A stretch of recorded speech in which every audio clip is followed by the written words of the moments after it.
Bonjour à tous, merci d'être venus aussi nombreux et aussi ponctuels.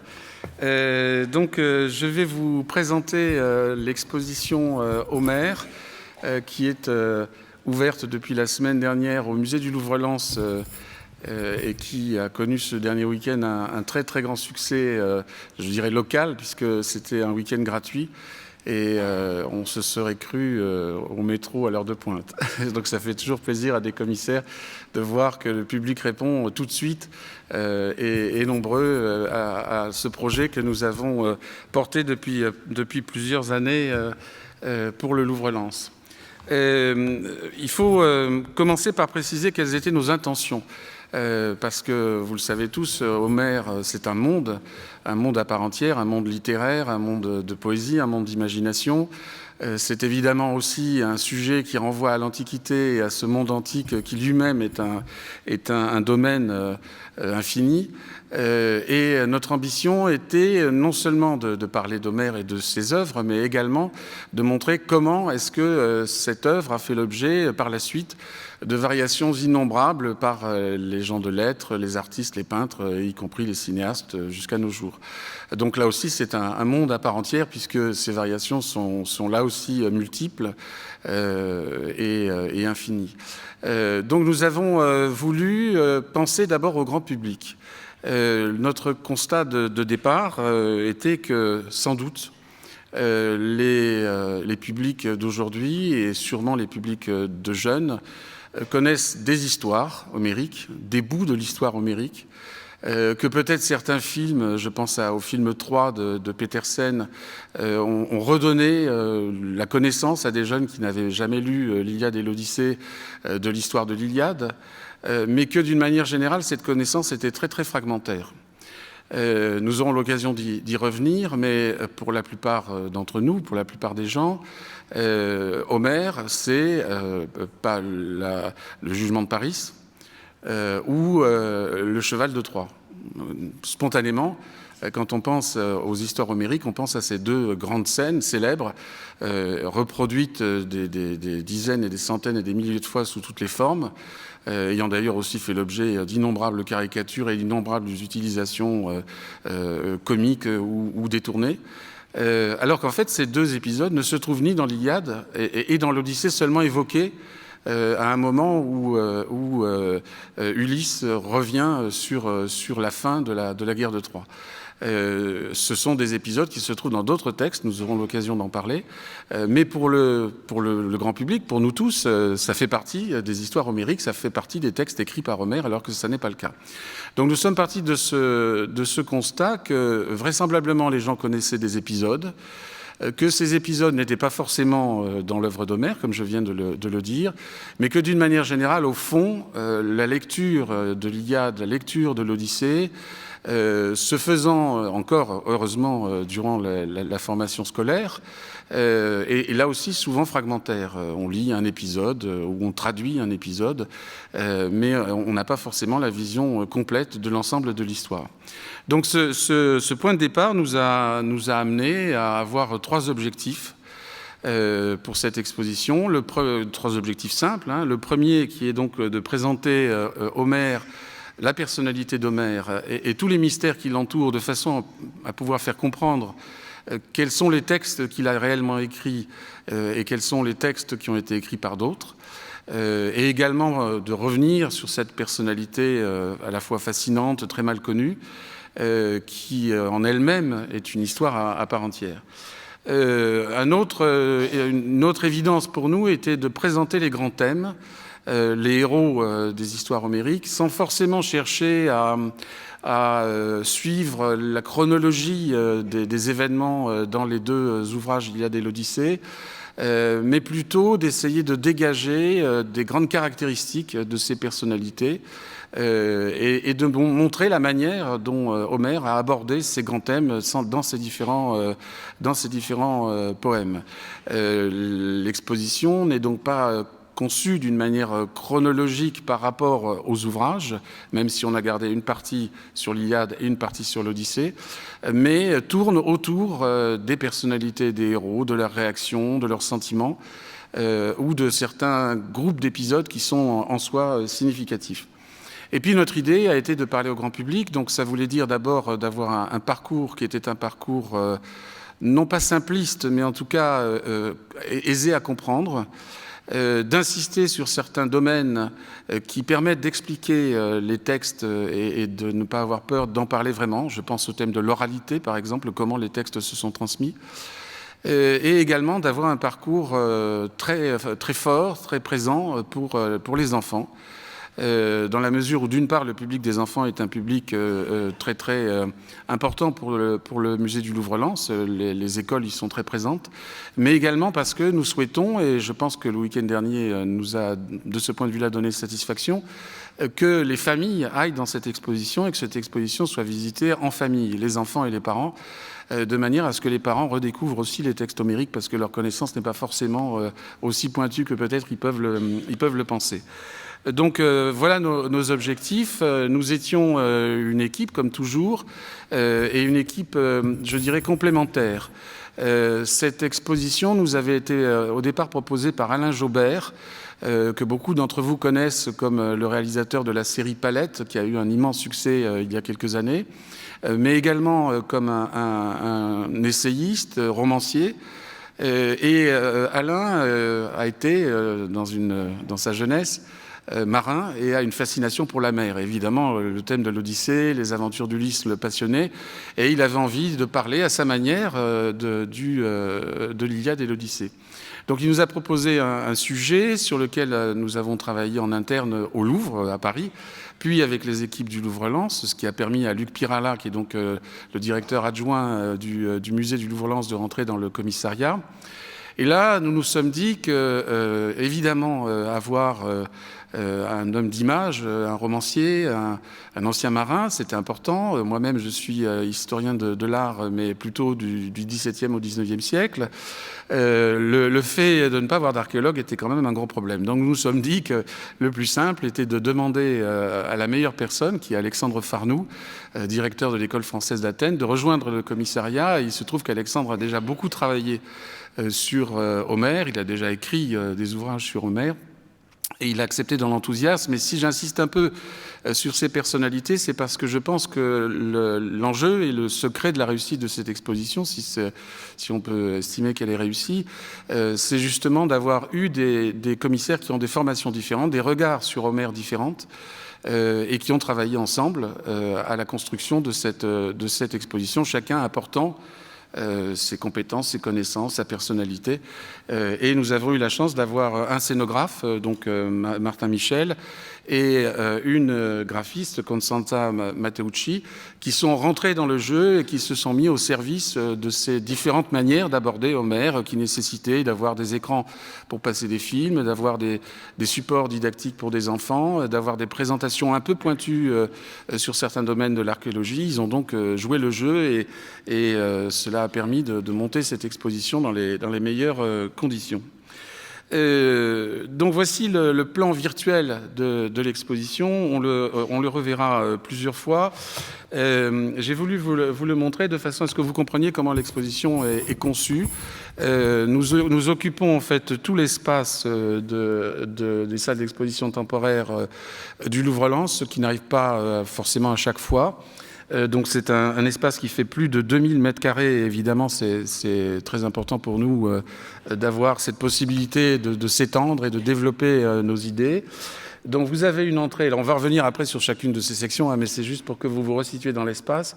Vous avez une grande entrée ici qui accueille le visiteur avec ce que l'on appelle l'Assemblée des dieux, dont on va voir un certain nombre d'images, qui permet au public de comprendre que, au fond, toute cette histoire provient des dieux qui jouent avec l'homme et que les dieux ont leurs protégés, leurs poulains, leurs héros qu'ils défendent, ou au contraire des ennemis qu'ils attaquent, et que le récit se construit à partir des héros qui sont manipulés par les dieux. C'est une idée extrêmement simple, mais que très souvent on oublie. tout simplement parce que beaucoup d'adaptations romanesques, télévisuelles, cinématographiques de l'Iliade et l'Odyssée ont fait disparaître la présence des dieux pour ne garder que les aventures humaines des héros et des héroïnes, alors qu'en fait, évidemment, dans les textes originaux, comme vous le savez, ils sont très présents sans cesse, et il y a sans arrêt des épisodes entiers qui basculent parce qu'un dieu a décidé d'orienter dans telle ou telle direction.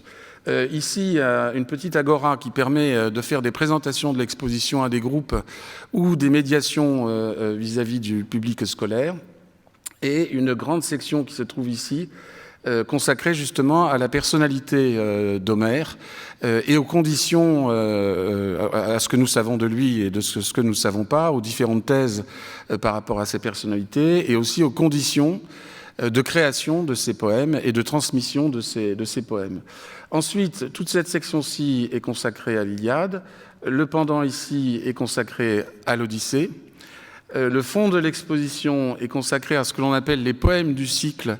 Ce sont justement les textes auxquels je faisais allusion juste avant, qui ne sont pas écrits par Homère, mais dans lesquels se trouvent des épisodes très célèbres comme le Cheval de Troie et le Jugement de Paris.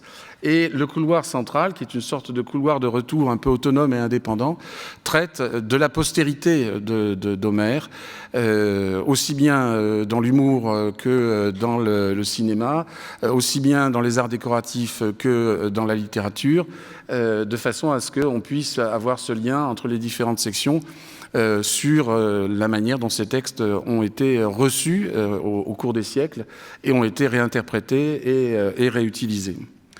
Alors, comme je vous le disais, l'entrée de l'exposition accueille le visiteur d'une manière très spectaculaire avec des grandes sculptures qui représentent les dieux. Et nous avons eu l'idée d'utiliser deux types de ronde-bosse. D'une part, des moulages issus de la gypsothèque du musée du Louvre, pour la plupart. Cette gypsothèque, qui est gérée par le département des antiquités grecques, étrusques et romaines, est conservée à Versailles et réunit tous les grands plâtres qui ont été moulés pour l'école des beaux-arts, pour la formation des artistes, qui sont donc des plâtres historiques, des plâtres anciens, parfois d'ailleurs dans quelques cas d'œuvres qui ont disparu aujourd'hui, et qui ont fait à cette occasion l'objet d'une restauration de manière à ce qu'ils puissent être présentés dans les meilleures conditions possibles. Et donc ça a aussi l'avantage de remettre en valeur ces collections permanentes qui ne sont pas présentées au public, ou en tout cas de façon très confidentielle, et qui sont des collections évidemment très importantes pour l'histoire du goût. Il y a également de temps à autre, ce qui est le cas ici, évidemment des beaux marbres qui représentent des dieux ou des personnages héroïques importants pour l'Iliade et l'Odyssée. Et nous avons choisi de mettre une œuvre contemporaine pour accueillir le visiteur, qui est installée au milieu de ces grandes sculptures. Donc cette œuvre de Cy Twombly qui représente Achille après la mort de Patrocle, et qui montre que l'Antiquité, évidemment, a créé Homère, ou Homère est issu de l'Antiquité, mais dans le même temps, c'est aujourd'hui encore une source inépuisable d'inspiration pour les artistes, y compris dans des œuvres surprenantes et auxquelles on ne songerait pas forcément au premier abord si on n'avait pas les intentions de l'artiste et le titre qui permet de mieux comprendre. Je fais cela juste une fois, mais ça vous permet de voir comment on travaille. Voilà le travail que nous avons fait pour préparer cet espace avec le scénographe, où vous voyez donc ce travail qui est fait de façon numérique, qui permet de se projeter, d'imaginer l'emplacement des différentes statues, de jouer avec leur emplacement et de préparer l'installation définitive qui, évidemment, doit se faire de la manière la plus sûre possible et sans hésitation ou sans remise en cause, compte tenu du poids et de la difficulté de manipuler ces grandes œuvres. Et voilà le résultat. Alors, il y en a une qui est encore un tout petit peu protégée, comme vous le voyez au premier plan.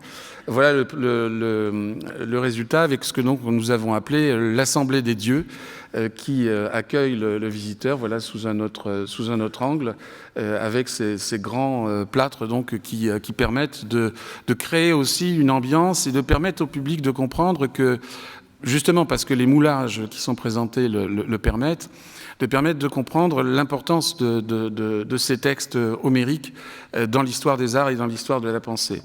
Je pense que c'est peut-être quelque chose sur lequel il faut insister en ce début d'exposition. On constate quand on suit l'histoire de la littérature ou l'histoire de la poésie que beaucoup de procédés littéraires importants ont été inventés véritablement par Homère, ou en tout cas proviennent des textes homériques et ont ensuite donné des sources d'inspiration multiples pour les auteurs. Peut-être le plus bel exemple se trouve dans l'Odyssée, où Homère invente ce que l'on appelle aujourd'hui le flashback en cinéma, ou le retour en arrière, c'est-à-dire le fait que le récit commence, et puis à un moment du récit, Ulysse raconte ce qui lui est arrivé et les épisodes précédents, tout d'un coup, se reconstituent, alors que ces épisodes précédents datent de bien avant.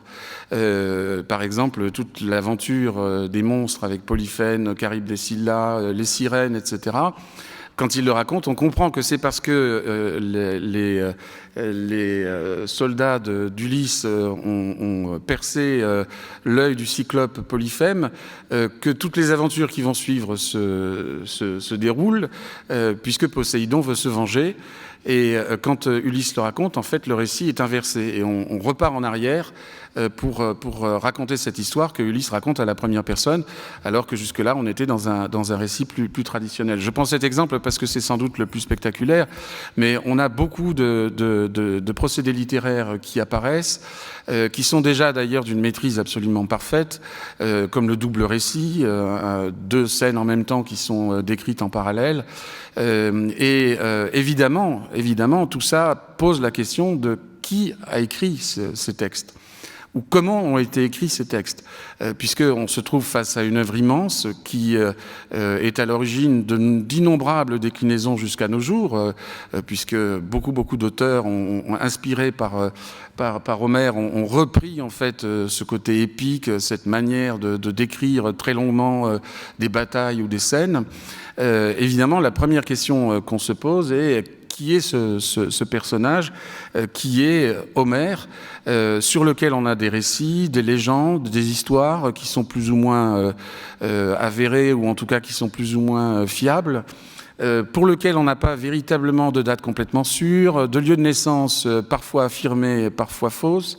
Donc il y a véritablement une interrogation sur cette personnalité qui, à partir de la fin du XVIIe et surtout au XVIIIe et au XIXe siècle, a beaucoup occupé les auteurs, beaucoup occupé les historiens qui se sont interrogés sur l'existence même d'Homère. Homère a-t-il véritablement existé ? Est-ce que c'est une personnalité historique ? Est-ce que ça n'est pas, au fond, une personnalité recomposée à partir de plusieurs poètes ? D'où viennent ces textes ? Est-ce que c'est lui qui les a écrits ? Est-ce qu'il les a juste compilés ?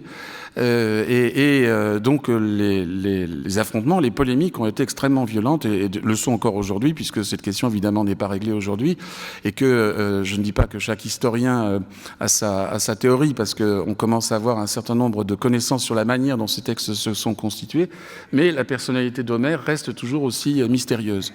Donc le commencement de l'exposition vise à montrer au public cette personnalité pour laquelle on a des portraits qui sont très anciens pour certains d'entre eux, puisque les premiers sont des sculptures qui datent de l'Antiquité ou des évocations qu'on trouve dans des pièces de monnaie, avec ces traits d'un homme plutôt âgé, dont on sait par certains textes qu'il était aveugle, et qui ont fait l'objet ensuite d'innombrables interprétations, relectures, copies, etc. à travers le temps.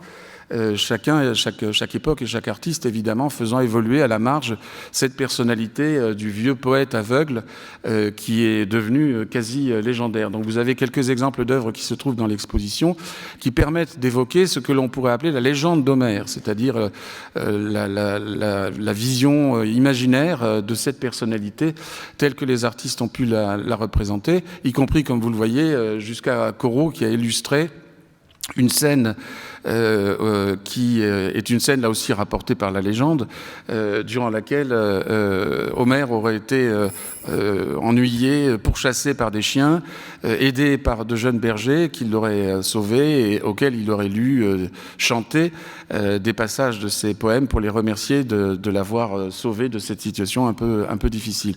Donc on est dans la légende dorée, mais en même temps, je pense que c'est très important pour comprendre la façon dont très vite on a voulu identifier, personnaliser cette œuvre de l'Iliade et de l'Odyssée, et créer cette image du poète génial, du vieux poète génial, du vieux sage génial qui aurait écrit ces textes. Avec évidemment des grands artistes qui se sont penchés sur cette œuvre au cœur du XIXe siècle. Ingres peint cet immense tableau qui se trouve aujourd'hui au musée du Louvre, qui était au départ un plafond pour les salles du musée Charles X, qui représente l'apothéose d'Homère. Cette grande œuvre est évoquée dans l'exposition avec une tapisserie du Mobilier National et cette esquisse du musée des Beaux-Arts de Lille qui montre en fait toutes les grandes figures de la création depuis l'Antiquité jusqu'au XIXe. Ingres avait peint David sur le tableau au départ, qui était l'artiste le plus récent, si je puis dire, représenté dans son tableau. Puis, à la suite de quelques mauvais souvenirs qu'il avait de sa formation, il l'a finalement enlevé du tableau. Les derniers représentés étant, par exemple, Mozart, qui est dans l'apothéose d'Homère de Ingres.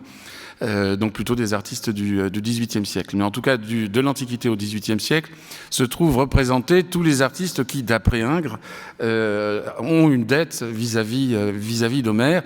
Et on voit que cette légende du personnage d'Homère se déifie en quelque sorte, puisqu'on fait de Homère le premier des poètes, le père de tous les créateurs, et on revendique en fait la paternité que tous les artistes ont de ce qu'il avait fait au départ de sa carrière.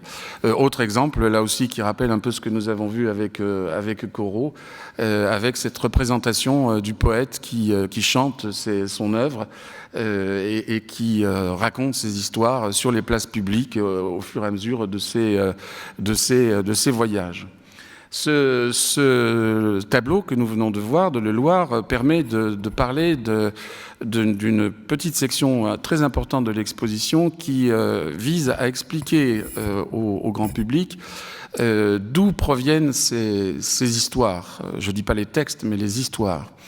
On sait que, visiblement, les textes homériques sont mis par écrit dès le début de l'apparition de l'écriture. Vers le 8e siècle avant Jésus-Christ, on commence à voir des extraits de ces histoires homériques qui sont connus par des textes. Mais en fait, ces textes datent de bien longtemps avant, de plusieurs siècles avant, et ils avaient été transmis auparavant uniquement par l'oralité, c'est-à-dire par ces poètes, par des poètes, des chanteurs de rue qui racontaient les histoires de la guerre de Troie au gré de leur passage dans telle ou telle ville ou devant tel ou tel public, et qui composaient ainsi, comme le font les conteurs, aujourd'hui encore dans certains pays, qui composaient ces histoires, racontaient ces histoires, généralement en chantant, de façon à ce que le grand public, tout le monde puisse avoir accès à ces histoires de la guerre de Troie et profiter de ces exemples héroïques, que cela soit les grands héros du côté grec ou du côté troyen. Donc nous avons essayé de faire comprendre au public comment est-ce que ces textes avaient été transmis d'abord, non par écrit mais par oral, en nous appuyant sur des recherches qui ont été faites très tôt, à la fin du 19e et surtout au début du 20e siècle, par des archéologues ou des historiens qui se sont intéressés justement à ces questions de l'oralité dans les pays où cela existe encore, et qui ont photographié ou enregistré des conteurs qui racontent des histoires évidemment qui ne sont pas de l'Odyssée, mais dont on peut voir comment elles se sont enrichies à travers le temps, à travers les siècles, et comment elles peuvent aboutir parfois à une œuvre très structurée, très très parfaite, que le conteur connaît par cœur et qu'il répète, parfois en enrichissant, parfois pas son propos, Et donc, entre les objets de l'Antiquité et ces témoignages de l'époque plus moderne, nous avons essayé, et je pense que les gens comprennent assez aisément, parce qu'il y a un film, par exemple, qui est projeté à ce moment-là, pour faire comprendre comment est-ce que, pendant très très longtemps, on a connu ces poèmes qu'aujourd'hui on appelle les poèmes d'Homère. On ne les lisait pas, mais on les écoutait. Et évidemment, le moment où les choses basculent, c'est le moment où les textes sont mis par écrit. Et c'est là où, évidemment, on a une difficulté, c'est qu'on ne sait pas exactement si Homère était celui qui chantait, qui racontait, qui avait donc composé à un moment, ou s'il avait compilé des contes, des poèmes, des chants qu'il avait appris, qu'il avait connus. S'il a lui-même synthétisé un certain nombre de textes ou s'il les a créés véritablement ex nihilo pour certains, et en définitive, à quel moment les a-t-il mis par écrit? Parce que c'est ça évidemment qui fait qu'il est l'auteur au sens fort du terme ou un des auteurs, ce qui évidemment n'est pas la même chose. Donc cette question de l'oralité, évidemment, il faut que les gens la comprennent. C'est quand même quelque chose d'un peu complexe. Et donc nous avons essayé de la montrer d'une façon vivante à travers des exemples d'aujourd'hui qui existent encore, ce qui est quand même un moyen peut-être le plus didactique qu'on puisse avoir. Et puis évidemment, nous évoquons les premières transcriptions écrites d'Homère.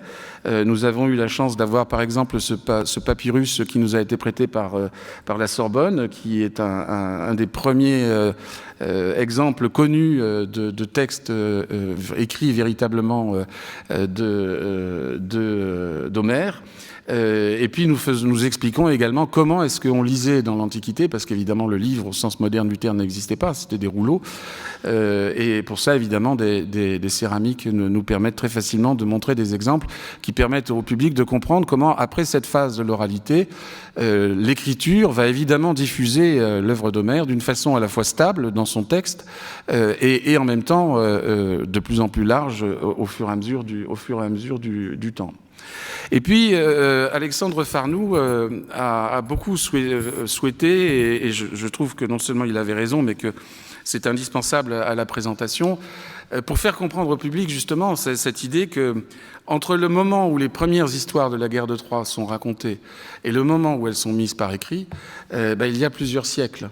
Et évidemment, quand les conteurs et ensuite les transcripteurs, puis Homère, si c'est lui qui effectivement a rédigé les textes que nous connaissons aujourd'hui, racontent ces histoires, les objets, les armes, les vêtements ont évolué. Ce n'est plus la même chose. Et dans les textes, ce qui est très étonnant, c'est que parfois on trouve des objets qui sont du Xe siècle avant Jésus-Christ, parfois du 8e siècle, parfois du 5e siècle, parce que tout simplement, entre guillemets, les choses n'ont pas été actualisées par les différents auteurs successifs. Donc il a tenu à ce qu'on fasse une grande vitrine que l'on a appelée anachronisme, qui permettait au public de voir physiquement, dans une règle chronologique, comment est-ce que ces objets très différents se retrouvent dans les textes homériques. Comment est-ce qu'il y a une description d'une arme, par exemple, qui en fait est une arme mycénienne, ou à un autre moment, il y a une description d'un vase ou d'un bijou qui, au contraire, sont des bijoux ou des vases du VIe siècle avant Jésus-Christ et pas de la même période de l'arme en question, alors que tout se passe au même moment dans le texte. Nous avions un peu peur que ça soit difficile à comprendre, mais grâce au travail qui a été fait par notre signaléticienne, les gens comprennent très bien le déroulement chronologique. Et la seule chose qu'il leur faut, et qu'évidemment on leur dit, c'est que tous ces objets sont décrits, alors pas forcément cela, mais le type d'objet est décrit dans les textes, et on comprend tout de suite qu'effectivement il y a une fourchette chronologique immense qui fait qu'on ne peut pas prendre les textes homériques comme des témoignages archéologiques d'une période précise, parce qu'en fait ça se passe bien sûr sur une fourchette chronologique extrêmement large. Donc nous avons traversé l'Assemblée des dieux, toute cette partie consacrée à Homère, à l'oralité et à ces questions d'écriture et d'anachronisme. Et nous allons maintenant rentrer dans cet espace-ci qui est consacré à l'Iliade. Nous n'avons pas voulu, donc là vous avez une photographie de la salle accrochée, mais encore un peu en travail, comme vous le voyez. qui montre le premier espace consacré à l'Iliade. Donc nous n'avons pas voulu prendre l'histoire de l'Iliade du début à la fin en suivant les grands épisodes. D'abord parce que ça aurait été sans doute un petit peu laborieux, ensuite parce qu'il y en aurait eu beaucoup, il s'aurait créé des sous-sections sans doute un peu fastidieuses. Nous avons préféré en fait aborder ce qui nous semble être des nœuds de l'Iliade en ce qui concerne le récit ou la description des personnages. Et il y en a deux qui sont extrêmement importants.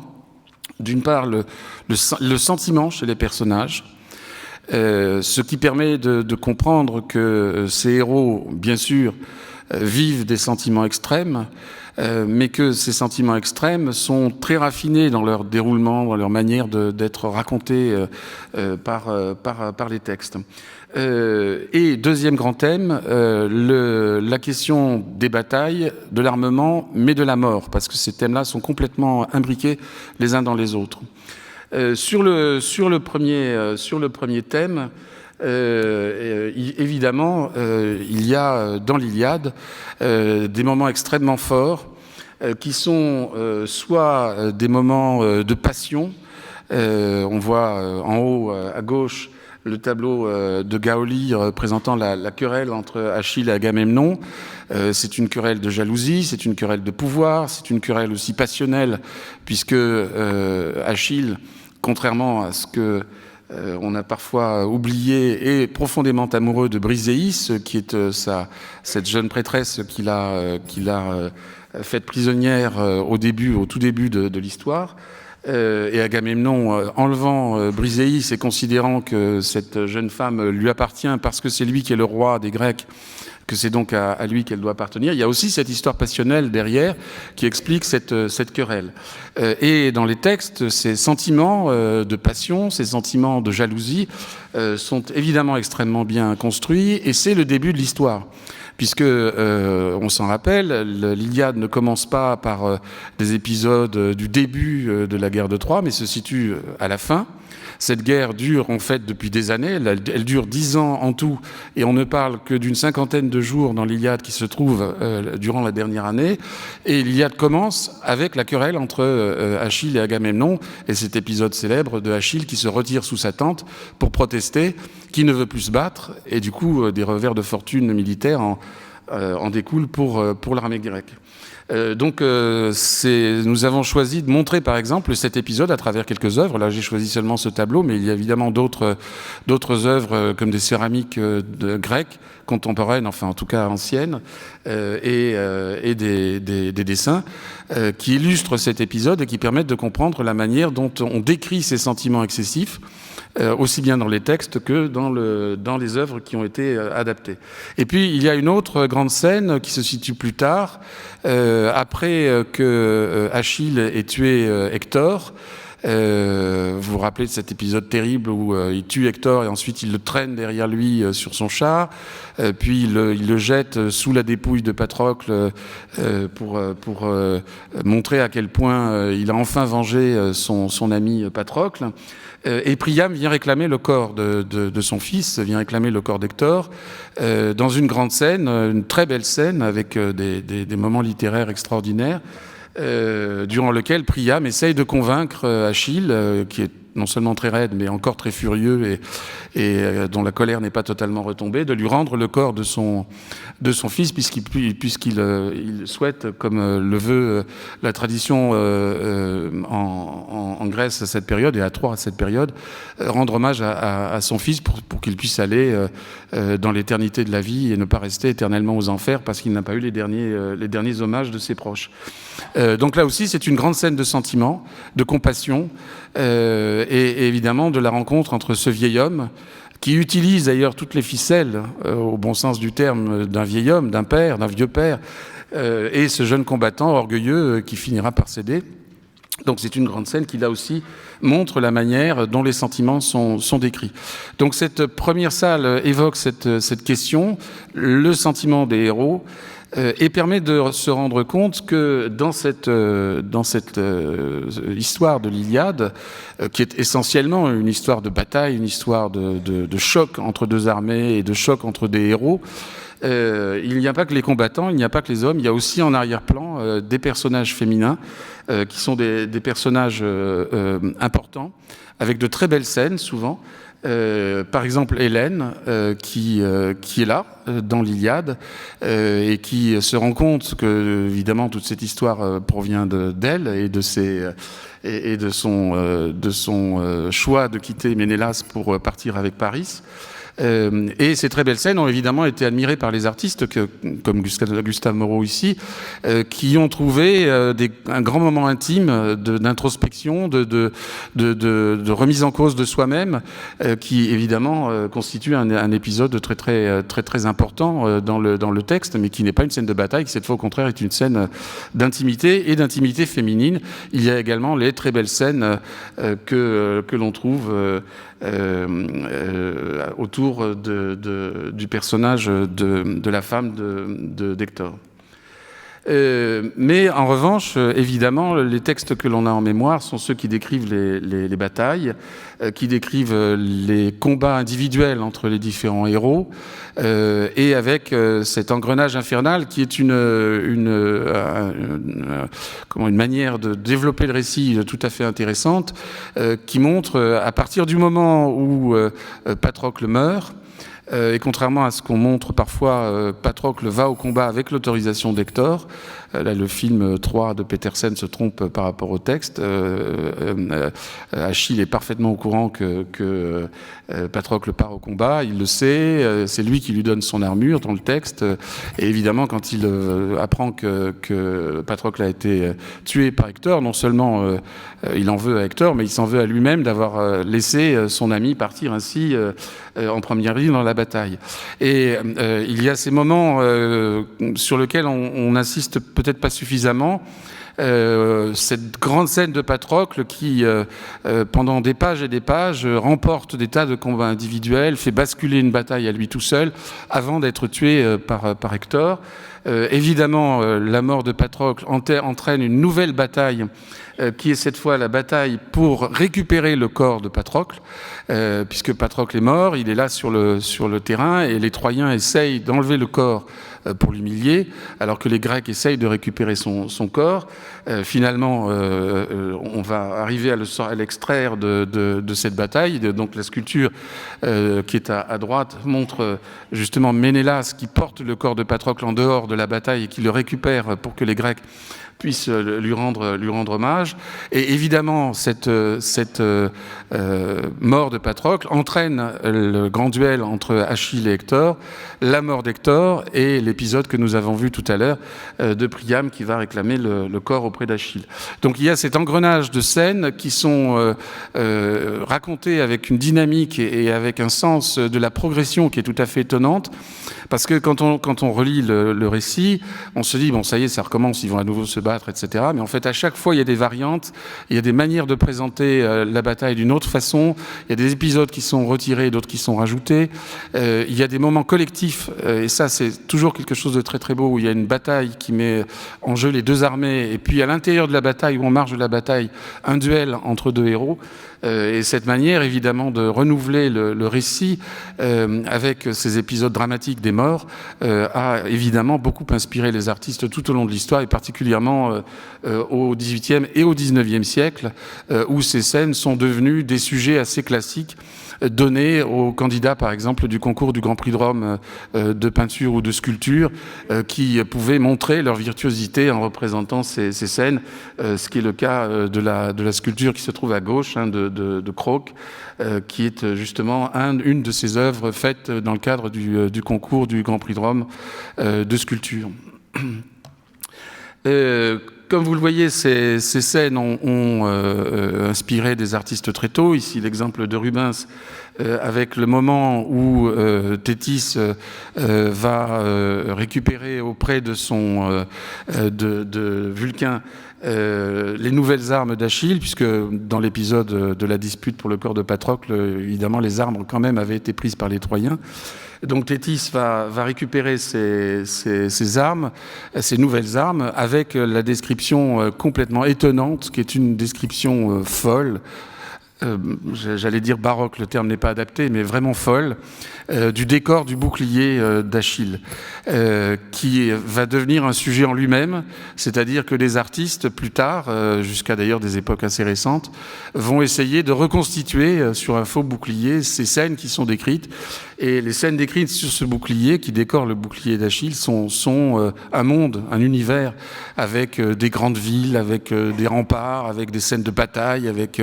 On a du mal à imaginer comment tout ça peut rentrer dans ce bouclier, même s'il est plus grand que dans le tableau.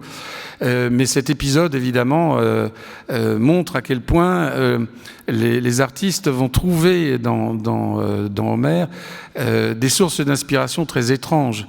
Comment reconstituer, copier ou reimaginer la description d'une arme dans un texte. C'est quand même quelque chose d'assez difficile à comprendre, mais qui va être de fait une source d'inspiration et évidemment une source de curiosité pour les archéologues qui se disent mais comment est-ce que une telle œuvre, une telle arme peut exister? Est-ce que ça a véritablement existé? Est-ce que bon, évidemment l'équivalent n'existe pas. On est face à un immense moment de poésie où Homère choisit de créer un monde à travers la description de ce bouclier. Donc ce thème en fait sera contaminé avec un autre qui est assez amusant, qui est dans l'Énéide, le moment où Vénus va chercher toujours chez Vulcain les armes pour Énée. Donc très souvent il y a un mélange ou une incompréhension de certains artistes, voire des auteurs entre ces deux épisodes qui sont évidemment dans des textes différents, puisque là on est dans l'Iliade, alors que évidemment dans le cadre de l'Énée on est dans l'Énéide, dans l'Énéide de Virgile. Donc nous avons traversé ces deux salles ici, et nous allons aller maintenant dans cet espace-ci pour voir ce que j'appelais ou je vais appeler, si je ne l'ai pas fait encore, les poèmes du cycle.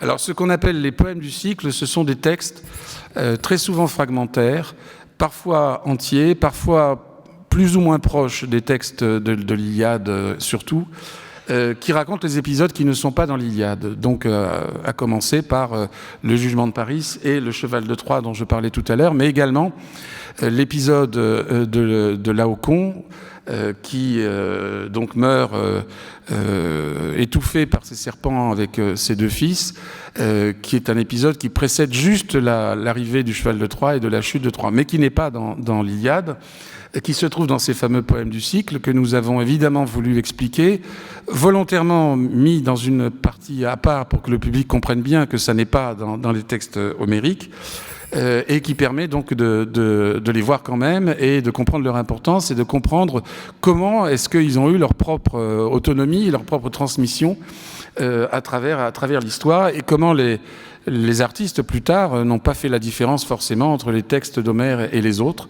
mettant en image certains épisodes plus que d'autres. Donc là, vous avez ici un moulage de la célèbre sculpture qui a été à l'origine de multitudes de variations, d'imitations pour tous les artistes jusqu'à aujourd'hui.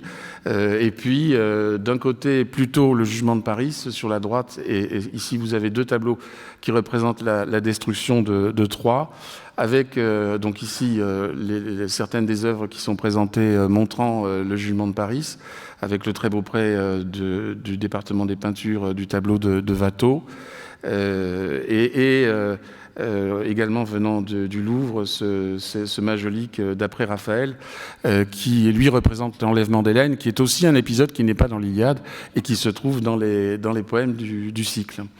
Et donc deux œuvres qui illustrent cet ensemble d'objets ou d'œuvres présentant la destruction de Troie.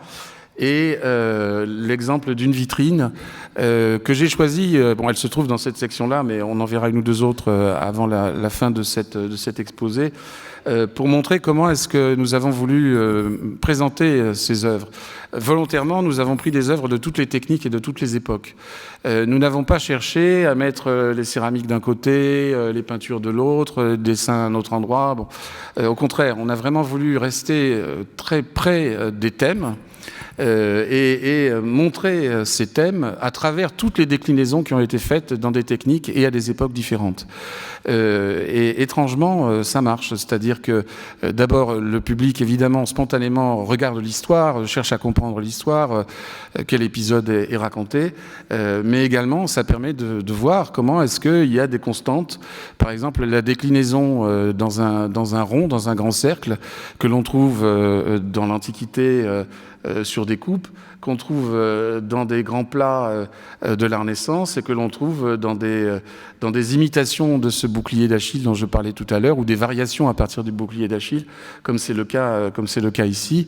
On voit qu'en fait, le meilleur moyen de permettre au public de comprendre le foisonnement de l'inspiration que Homère a entraîné sur les artistes, c'est de montrer les œuvres par-delà les époques et par-delà les techniques. Alors, l'Odyssée, donc, nous avons là aussi, dans le même esprit, voulu garder cette approche thématique. Nous n'avons pas suivi la chronologie de l'Odyssée, d'autant que je vous l'ai dit tout à l'heure, elle est complexe puisqu'elle est faite de retours en arrière et de récits avec des personnages différents qui racontent l'histoire. Nous sommes donc restés sur des thèmes, là également.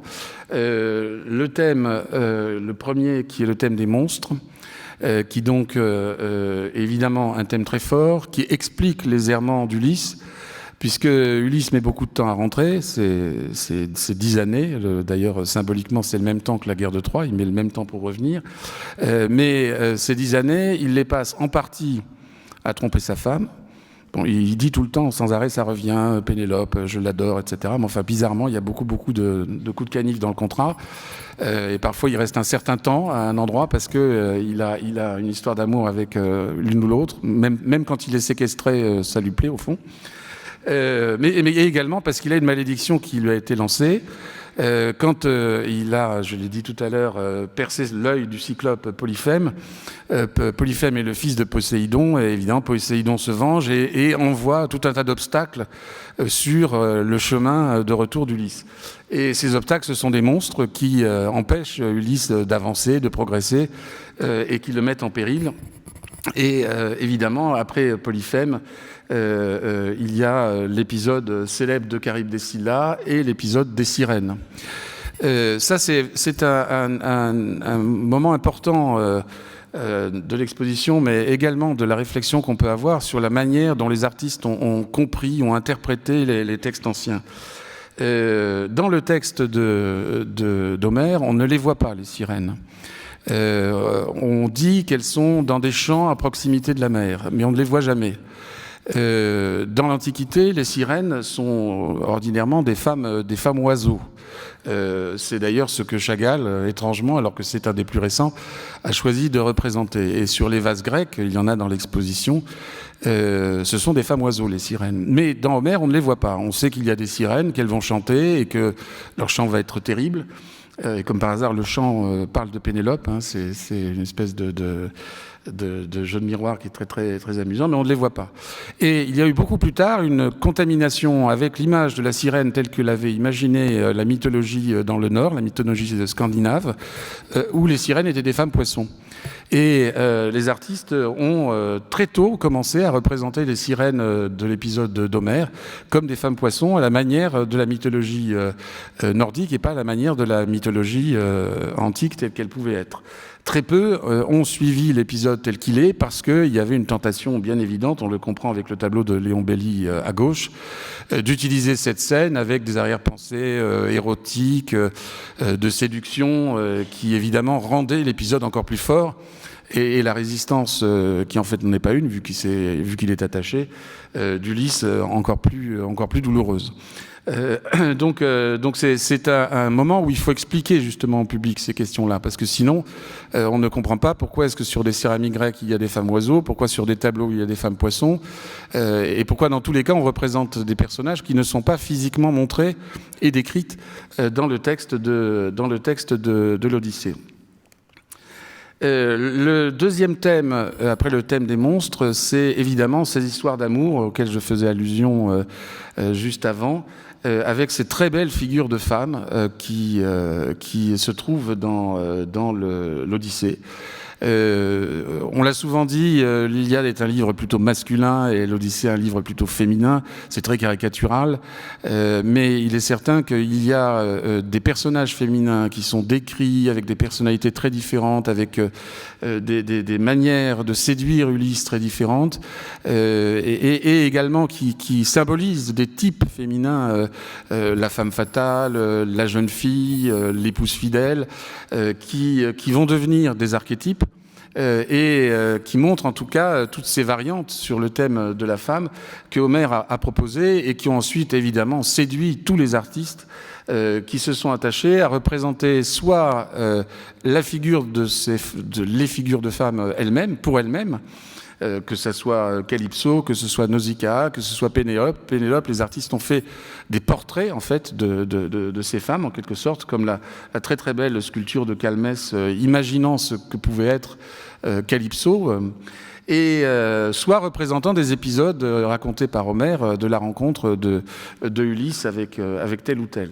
Et évidemment cette section, qui est une section esthétiquement très belle, parce que les œuvres qui sont présentées sont des œuvres très, très contrastées, permet d'évoquer ces grandes scènes de l'Odyssée, très spécifiques de cet ouvrage, qui montre la rencontre d'Ulysse avec ces figures féminines.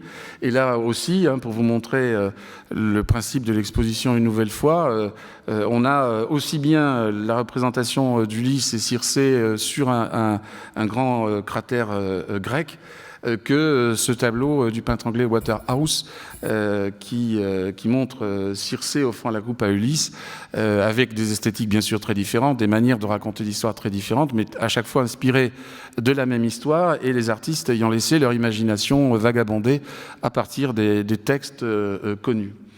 Alors là, on va mettre un petit truc musical.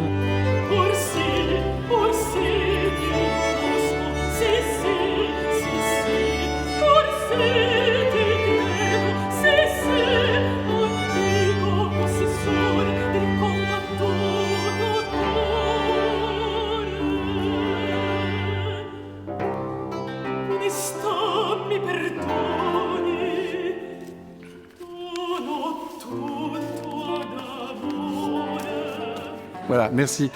Donc c'est pour dire deux choses. La première, c'est que nous avons vu beaucoup d'objets d'art, de sculptures, de peintures, mais nous avons souhaité que la musique soit présente dans l'exposition, et donc il y a à plusieurs endroits des bornes qui permettent au public d'écouter des extraits d'opéra ou de morceaux de musique, certains, comme vous venez de le voir très tôt, qui ont mis en musique, adapté les textes homériques.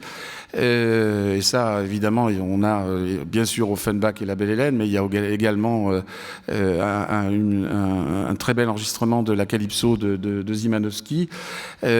Tout ça pour permettre de comprendre au public que l'influence d'Homère, elle est dans les arts plastiques. Elle est bien sûr dans la littérature, d'abord, je dirais, le théâtre, mais elle est dans les arts plastiques, mais elle est également dans les autres domaines, et particulièrement dans la musique. Les musiciens ont été, eux aussi, profondément inspirés par les histoires homériques, parfois par un personnage, uniquement un personnage, parfois par un épisode, parfois par l'entièreté de l'œuvre. Mais évidemment, il fallait rendre compte de cela, parce que sinon l'exposition aurait été amputée d'une partie vraiment essentielle.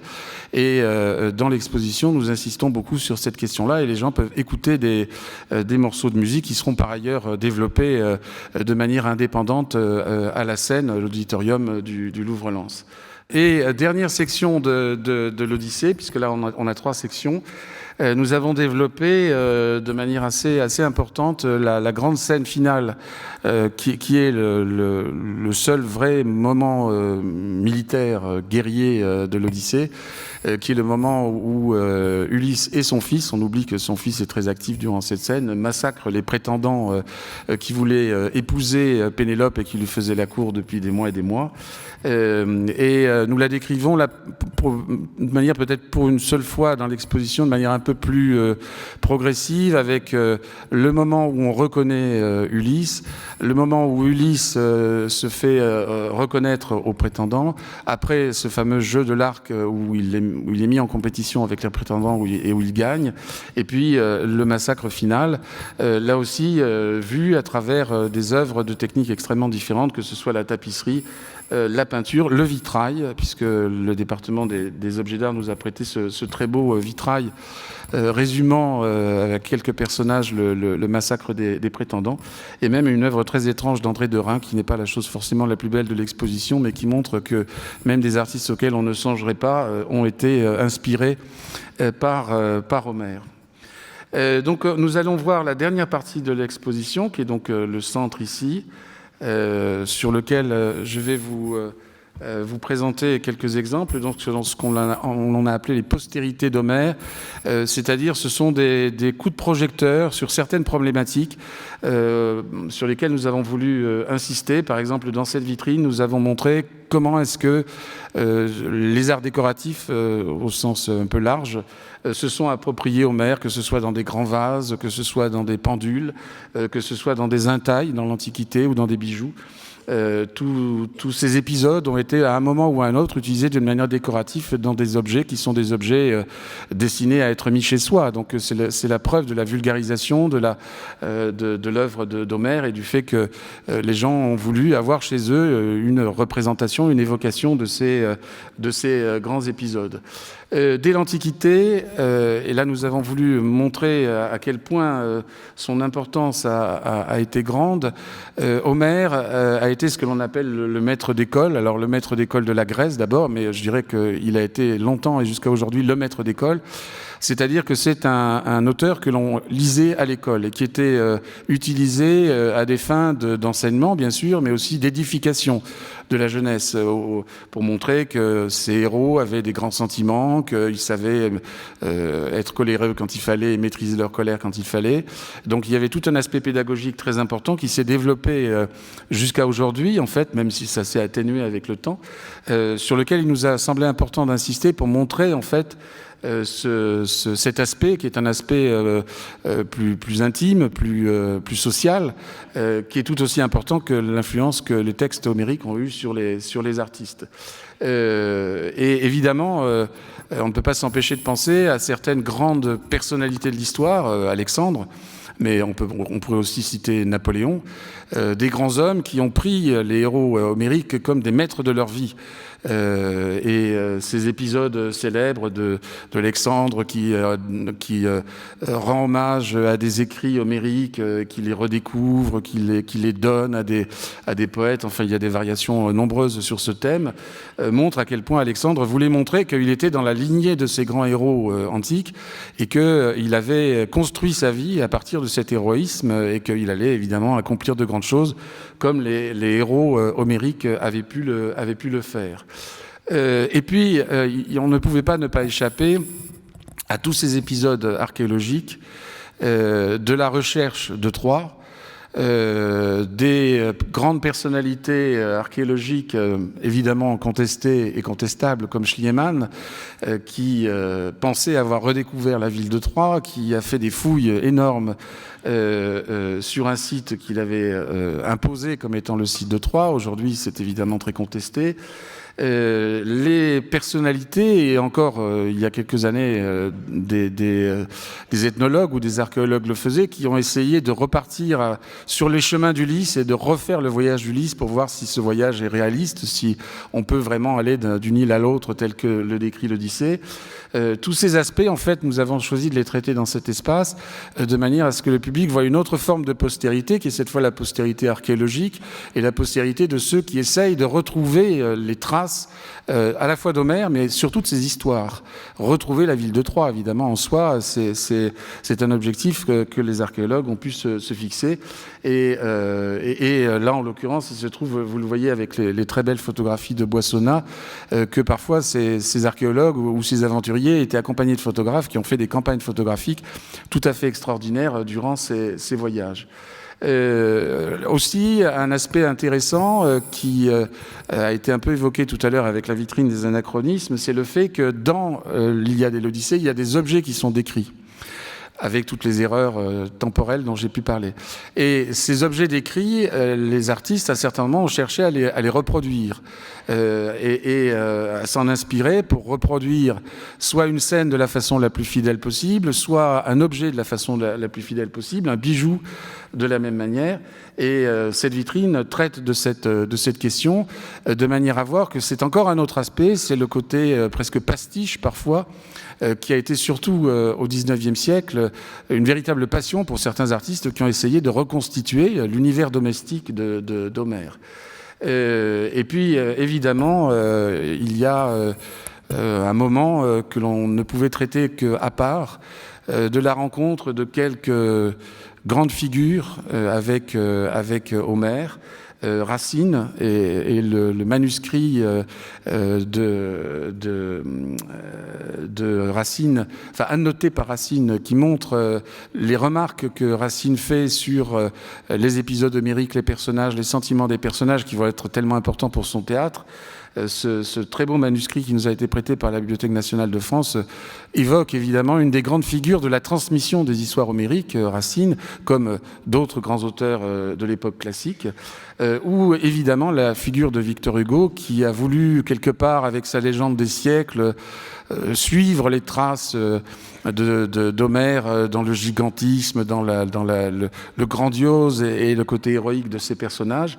Il y avait là pour nous des personnalités qu'il fallait évoquer dans cette section, qui est également illustrée par un ou deux artistes modernes, ce qui est le cas de Chagall, ou par la figure de Gustave Moreau qui possédait beaucoup d'éditions d'Homère que nous avons empruntées au musée Gustave Moreau, qui permettent de voir comment un artiste documentait quand il avait à préparer des adaptations de l'œuvre d'Homère. Et puis, et nous en terminerons par là, Homère, c'est aussi l'humour, c'est aussi le rire.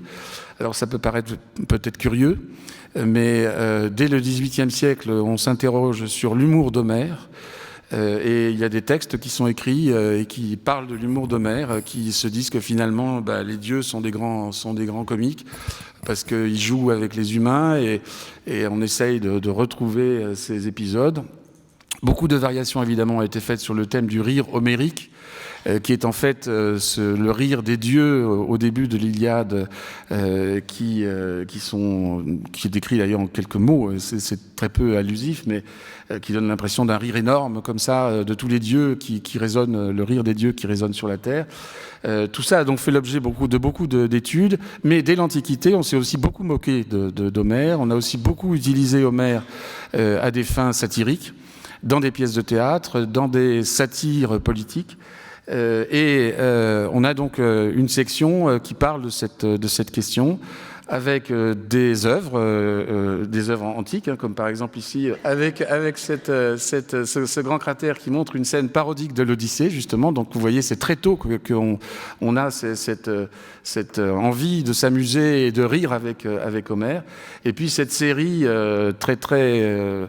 très violente, parce qu'elle est parfois très méchante, de Honoré Daumier, qui s'est intéressé à cette question, en quelque sorte en prenant ses contemporains, en prenant la figure de bourgeois contemporains et en imaginant ce que ces bourgeois contemporains pourraient être si jamais ils étaient les héros grecs de Homère.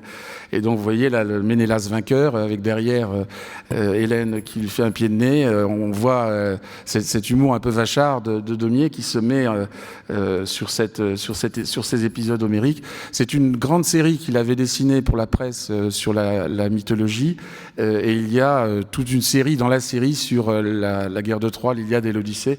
Et nous avons choisi d'en présenter une dizaine qui sont évidemment des moments assez amusants et qui permettent de voir qu'il a aussi inspiré les humoristes.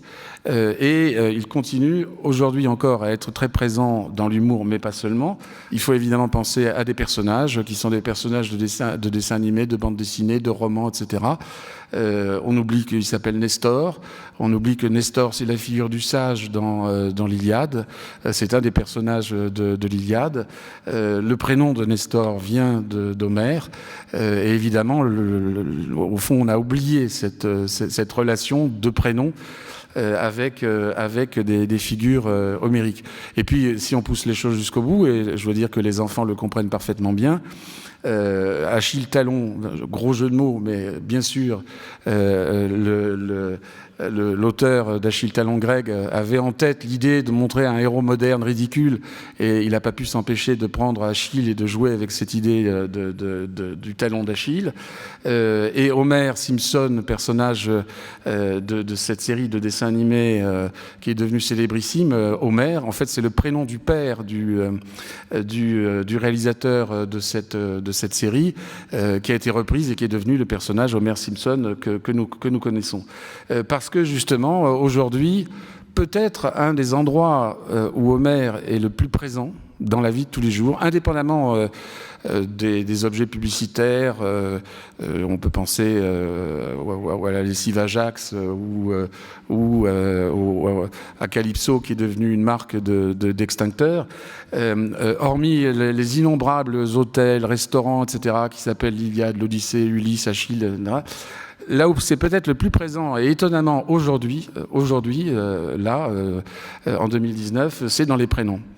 La promenade sur Internet des faire-part de prénoms est tout à fait amusante, parce qu'il y a énormément de prénoms qui sont d'origine homérique, qui sont très à la mode, et qui sont donnés quotidiennement aujourd'hui, sans que forcément les parents fassent le lien avec l'Iliade et l'Odyssée. Certains sont malins et ils le font, puisque le faire-part, dans certains cas, représente un petit nourrisson habillé en guerrier grec, ce qui est un peu étrange. Mais c'est clair que la présence d'Homère aujourd'hui, elle est aussi là. Et ce que nous avons souhaité dans cette exposition, c'est de permettre au public de comprendre que Homère a irradié sa pensée, ses textes ont irradié absolument partout. Aussi bien dans la vie quotidienne, dans des détails un peu triviaux, que dans la grande noblesse de la création contemporaine et dans toute l'histoire des arts, et de faire comprendre aux jeunes que ils ont raison d'admirer La Guerre des Étoiles ou Le Seigneur des Anneaux, parce qu'évidemment ce sont des œuvres à la fois littéraires pour Le Seigneur des Anneaux et cinématographiques pour les deux essentielles, mais les auteurs de ces blockbusters, c'est vers Homère qu'ils regardent. Le Seigneur des Anneaux, c'est en fait une reprise intelligente, géniale de la part de Tolkien de l'Iliade, avec ses héros, avec ses batailles, avec ses duels. On retrouve exactement la même manière de concevoir le récit. Et La Guerre des Étoiles, c'est l'Odyssée, c'est-à-dire on passe d'une étoile à l'autre, on est poursuivi, on est pourchassé, etc. C'est la même idée. Et évidemment, les jeunes aujourd'hui, mais je dirais même nous tous, on ne pense pas forcément à faire le lien et à redonner une logique à l'ensemble de cette histoire, et à voir comment un auteur qui écrit les deux premiers textes de l'histoire de la littérature, ou en tout cas les deux premiers textes importants connus de l'histoire de la littérature, est toujours aujourd'hui une source d'inspiration dans des domaines de la création qui sont nouveaux, comme par exemple le numérique ou le cinéma. Donc voilà ce que propose l'exposition, ce que propose le catalogue, et donc je ne peux que vous encourager à aller voir l'une et à acheter l'autre, en sachant que nous aimerions, enfin en tout cas nous faisons tout pour que cette exposition ait d'autres vies que le Louvre-Lens, parce que je pense que cette actualité d'Homère rend nécessaire de le redonner à voir et de le redonner à comprendre. Je vous remercie beaucoup de votre attention et bonne journée.